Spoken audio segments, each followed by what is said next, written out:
Hello students, welcome to the class. आपका स्वागत है आपके अपने यूट्यूब चैनल द क्लास पर। इस वीडियो में हम लोग बताएंगे कि आप अगर क्लास 11 में पहुंच चुके हैं तो आपको किन किन गलतियों से बचना चाहिए। और मैं आपको बता दूं कि ये गलती मैंने भी की थी, इसलिए मैं अपना एक्सपीरियंस आपके साथ साझा कर रहा हूं कि आप ये गलती ना करें क्लास 11 में अगर आप पहुंच चुके हैं तो। और वीडियो में आ ही गए हैं तो फुल वॉच करके ही जाइए, क्या पता कुछ अच्छा चीज आपके लिए मिल जाए। ठीक है, तो चलिए वीडियो को स्टार्ट करते हैं कि आपको क्या क्या मिस्टेक नहीं करना चाहिए क्लास 11 में, ताकि आपका फ्यूचर बर्बाद ना हो। स्टार्ट करते हैं, चलिए वीडियो को। देखिए, क्लास 11 में पहुंचने के बाद सबसे बड़ा प्रॉब्लम आपके पास यह आता है कि आप अपना स्ट्रीम क्या चुने, है ना। सब्जेक्ट आप साइंस लेंगे या कॉमर्स लेंगे या आर्ट्स लेंगे। ठीक है, तो मेरा 10th बहुत अच्छा गया है, 80% नंबर आ गया। दोस्त लोग भी बोला, फ्रेंड लोग भी बोला कि अरे भाई साइंस ले ले, हम भी साइंस ले रहे थे, 80% आया। उस बेसिस पे साइंस कभी मत लीजिएगा।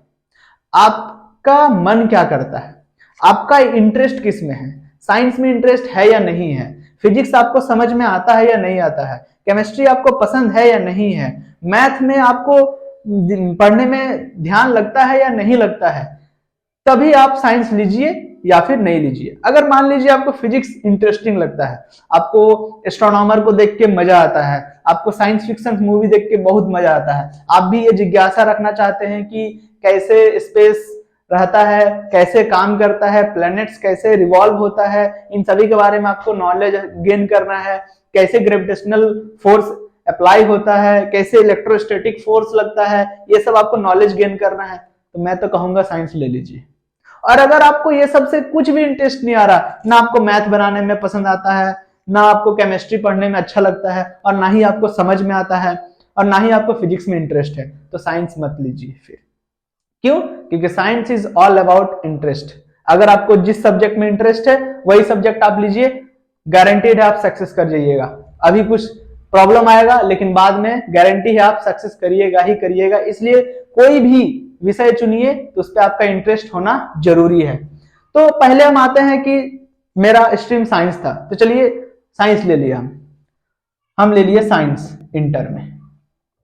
अब साइंस ले लिए तो साइंस का 3 सब्जेक्ट जो मेन होता है सभी को पता है, PCM, है ना, फिजिक्स केमिस्ट्री मैथ।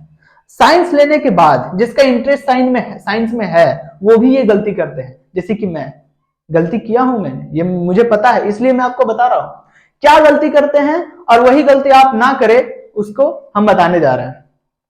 पहला गलती ये होता है स्टूडेंट का, क्लास 11 है, सेशन भी बहुत लेट से स्टार्ट होता है, बच्चे लोग पढ़ाई भी बहुत लेट से स्टार्ट करते हैं। आपका जून जुलाई से सेशन स्टार्ट होगा और एग्जाम हो जाएगा फरवरी में, तो आपके पास टाइम कितना, 6 से 7 महीना।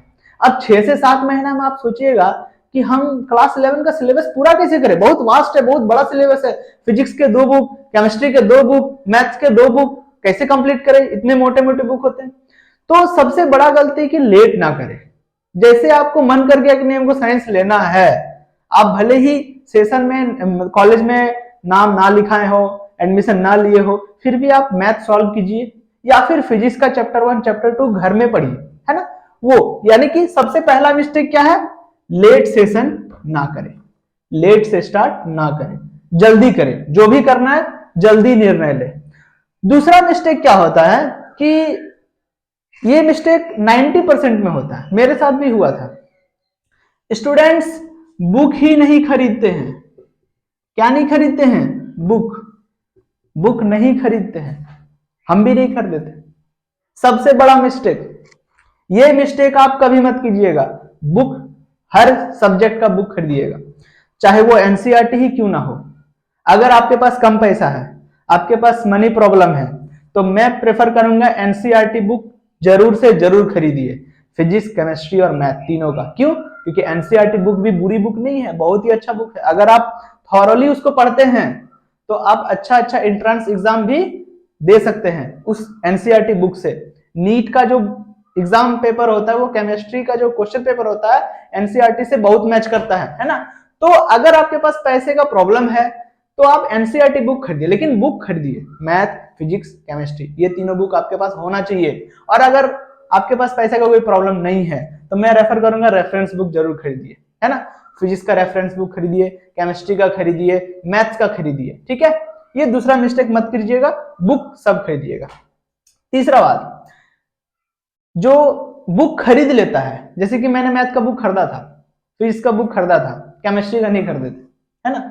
तो अगर आप बुक खरीद लिए हैं, तीसरा मिस्टेक ये होता है कि 1 मंथ आप बुक को पलटिएगा घर में, ये पक्का है, 1 मंथ या फिर 10 दिन आप बुक को पलटिएगा। उसके बाद बुक जैसा पड़ा हुआ है वैसा ही पड़ा हुआ रहता है।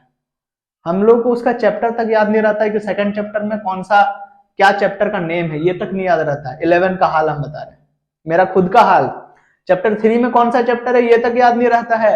ये तीसरा मिस्टेक एकदम मत कीजिएगा। मतलब कि आपको रेगुलर पढ़ाई करना है। अब रेगुलर पढ़ाई करना है तो क्या सर 8-8 घंटा पढ़े? नहीं, मेरे पास अगर उतना स्टेमिना नहीं है तो आप डेली का 1 to 2 आवर्स पढ़िए। कितना? 1 to 2 आवर्स। पहले 1 आवर से स्टार्ट कीजिए, 1 घंटा रोज पढ़िए, 1 महीना 1 घंटा पढ़िए। देखिए अगला ठीक सेकंड महीना में आपको 2 घंटा वो हो जाएगा। क्यों? क्योंकि आपको बैठने का जो है ना कैपेसिटी पावर वो जनरेट होता रहेगा कि आप एक जगह बैठ सकते हैं। जिस दिन ये पावर आप जनरेट कर लिए, सक्सेस है आप, कोई नहीं रोक सकता आपको सक्सेस से।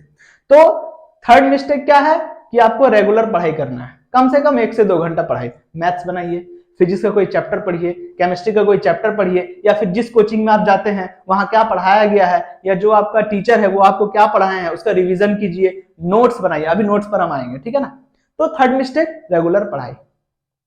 फोर्थ मिस्टेक, बच्चे लोग क्या करते हैं, फोर्थ मिस्टेक, बच्चे लोग क्या करते हैं, सिर्फ टीचर पर डिपेंड रह जाते हैं।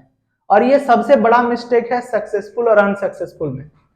टीचर पर डिपेंड मत रहिए, किसी पर भी आपको डिपेंड नहीं होना है। Self study is very powerful. अगर आप खुद से पढ़ाई कीजिएगा ना तो कोई टीचर है ना उससे बेहतर नॉलेज गेन कर लीजिएगा। अगर कोई टीचर पढ़ाएगा आपको उससे बेहतर नॉलेज आप सेल्फ स्टडी से गेन कर सकते हैं।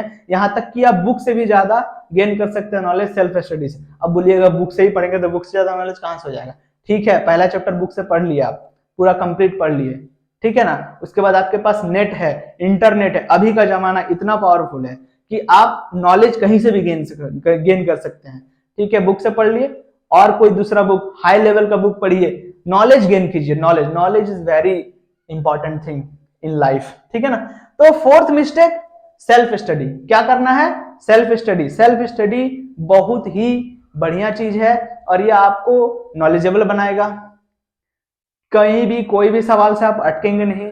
सेल्फ स्टडी में सबसे पहला बात क्या आ जाता है ना कि बच्चा लोग, टीचर अगर कोई पढ़ाता है तो भूल जाता है, 1 महीना 2 महीना बाद भूल जाता है। सेल्फ स्टडी में आप भूलिएगा नहीं, क्योंकि आप उसको खुद पढ़े हैं। 1 बार नहीं समझ में आ रहा, 2 बार नहीं समझ में आ रहा, 3 बार नहीं आ रहा, 10वां बार तो समझ में आएगा ना, लेकिन फिर आप उसको जिंदगी में कभी नहीं भूलिएगा। सेल्फ स्टडी ये है। 5वां मिस्टेक क्या करता है? 5वां मिस्टेक सबसे बड़ा है। 5th मिस्टेक सबसे बड़ा है। आप कोचिंग गए, कॉलेज गए, टीचर आपको पढ़ाया, आप उतार लिए रफ कॉपी में। अब उसके बाद आपके पास नोट्स ही नहीं है उसका। एग्जाम टाइम आता है, क्या पढ़े कुछ पता नहीं, क्या देखे कुछ पता नहीं, कौन सा चैप्टर से देखे कुछ पता नहीं, बुक पलट रहे हैं कहीं से पता नहीं चल रहा कौन सा एग्जाम में क्वेश्चन आने वाला है, कौन सा चैप्टर का इंपॉर्टेंट क्वेश्चन कौन है। तो सबसे इंपॉर्टेंट चीज क्या बनाइए? नोट्स। क्या बनाइए आप? Notes copy. नोट्स कॉपी आपका हर एक सब्जेक्ट का होना चाहिए। मैथ का अलग नोट्स कॉपी होना चाहिए, फिजिक्स का अलग नोट्स कॉपी होना चाहिए, केमिस्ट्री का अलग नोट्स कॉपी होना चाहिए, इंग्लिश का अलग नोट्स कॉपी होना चाहिए, कंप्यूटर साइंस का अलग नोट्स कॉपी होना चाहिए। सबका अलग अलग नोट्स कॉपी रखिए। इससे आपको बेनिफिट क्या मिलेगा? एग्जाम के टाइम में आप देख पाइएगा कि हमको क्या पढ़ना है, क्या रिविजन करना है। इजी होगा आपके लिए और आपका एग्जाम अच्छा जाएगा। एग्जाम में 90 to 95% नंबर आपका आएगा, एकदम कंफर्म है ये 5 चीज आप अप्लाई कर लीजिए, आप अपना जिंदगी में सक्सेस होने से आपको कोई नहीं रोक सकता है, ये मेरा गारंटी है। और मैं ये कहना चाहता हूं कि अगर आप पढ़ाई करना चाहते हैं 11th में तो इस चैनल को जरूर सब्सक्राइब कर लीजिएगा। क्यों? क्योंकि इसी चैनल पे आपको 11 का सारा वीडियो मिलने वाला है, फिजिक्स का, केमिस्ट्री का, मैथ्स का, ठीक है ना। और 12 का भी मिलेगा, क्लास 10th का भी मिलेगा, क्लास 9th का भी मिलेगा। आप अपने जूनियर स्टूडेंट्स को या फिर छोटे भाई बहन को आप ये सलाह दे सकते हैं कि द क्लास चैनल को सब्सक्राइब कीजिए और इस पर आपको बहुत ही बेनिफिट मिलने वाला है। और अगर आपको वीडियो पसंद आया होगा तो लाइक जरूर कर दीजिएगा, ठीक है। और कमेंट सेक्शन में ये भी बताइए कि अगर आपको नेक्स्ट वीडियो चाहिए कि कौन कौन सा बुक प्रेफर करे सर, 11th के लिए, 12th के लिए, क्लास 10th के लिए कौन सा बुक लेना चाहिए, किस बुक से ज्यादा क्वेश्चंस आते हैं एग्जाम में, कौन सा बुक हमको नॉलेज देगा, उस बुक के बारे में भी हम वीडियो बना देंगे। कमेंट सेक्शन में इसके लिए कमेंट जरूर कीजिएगा। Thank you.